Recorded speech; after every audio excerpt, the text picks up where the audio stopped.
বিলাসবহুল এসি বাসে এই যাত্রীকে কেন হাতকড়া পরানো হচ্ছে দেখে ভদ্রলোক মনে হচ্ছে, তাহলে কি এমন হলো যে তাকে কায়দা করে হাতকড়া পরানো হচ্ছে? অভিযানে থাকা ইউনিফর্ম পরা এই কর্মকর্তারা পুলিশ নন, তারা যশোরের মাদক নিয়ন্ত্রণ অধিদপ্তরের আভিযানিক কর্মকর্তা। ফলে ঘটনা পরিষ্কার, ভদ্রবেশী লোকটির কাছে মাদকদ্রব্য পাওয়া গেছে, ইয়াবা।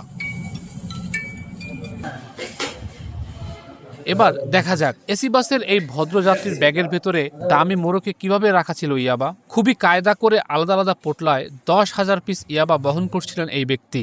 তার নাম মহিবুর রহমান রিমন, বয়স 31 বছর। ধরা পড়ার পর চোখ মুখ অন্ধকার হয়ে আসে তার।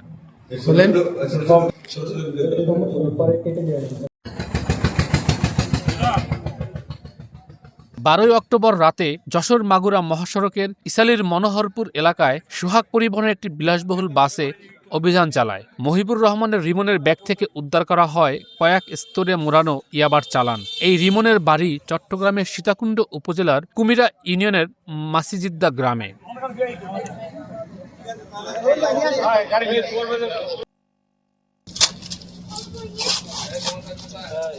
যশোর মাদকদ্রব্য নিয়ন্ত্রণ অধিদপ্তরের উপপরিচালক আসলাম হোসেন জানান, গোপন সংবাদের ভিত্তিতে মনোহরপুরের ফিলিং স্টেশনের পাশে অবস্থানরত সোহাগ পরিবহনের একটি যাত্রীকে তল্লাশি করে 10,000 পিস ইয়াবা উদ্ধার করা হয়। পরে তাকে কোতোয়ালি মডেল থানায় হস্তান্তর করা হয়।